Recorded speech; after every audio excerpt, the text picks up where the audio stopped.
Hier, nous vous parlions du salon Vinexpo à Bordeaux qui reste ouvert aux professionnels du vin jusqu'à vendredi.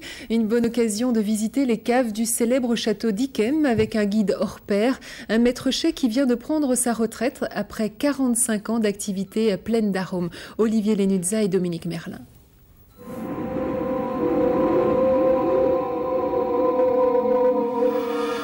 Accroché sur le fil de l'éternité, Yquem, devenu propriété de la couronne de France sous le règne de Charles VII. Un château qui protège un joyau.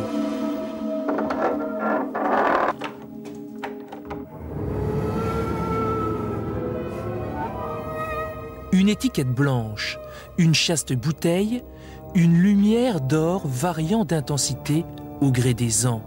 Une essence de soleil et de miel bercée par un enfant du pays. Alors là, je vais vous montrer une des plus vieilles bouteilles qui existent dans cette cave. C'est du vin qui avait été mis en bouteille pour Thomas Jefferson.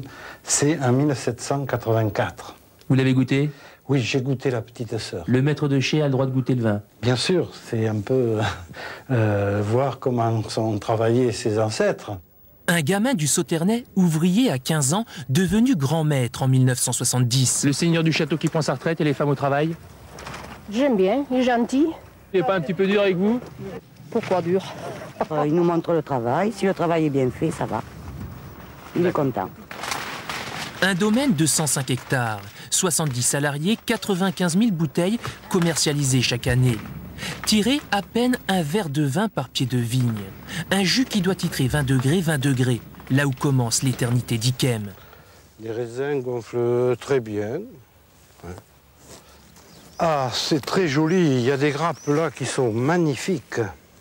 Elles s'étalent bien, elles grossissent vraiment très très bien. Ces grappes sont belles, belles, belles. Évidemment, je ne l'observerai que depuis un peu loin. Mais enfin, ces pieds de vigne n'ont pas tout à fait fini de me voir. Rôti par le soleil, le raisin devient l'ombre de lui-même et repose pendant 3 ans dans des barriques de chêne. Je vais déguster cette barrique, qui est de 1996. Je vais voir l'évolution qu'il a depuis quelques jours, pour voir s'il va dans le bon sens et s'il pourra faire tout l'espoir que nous avons donné en lui, c'est-à-dire un très grand millésime.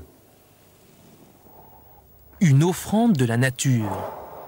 Un sortilège enivrant sorti d'une cave, hanté pendant un demi-siècle par un petit homme tout simple, un petit homme devenu le temps d'une vie, le seigneur du château.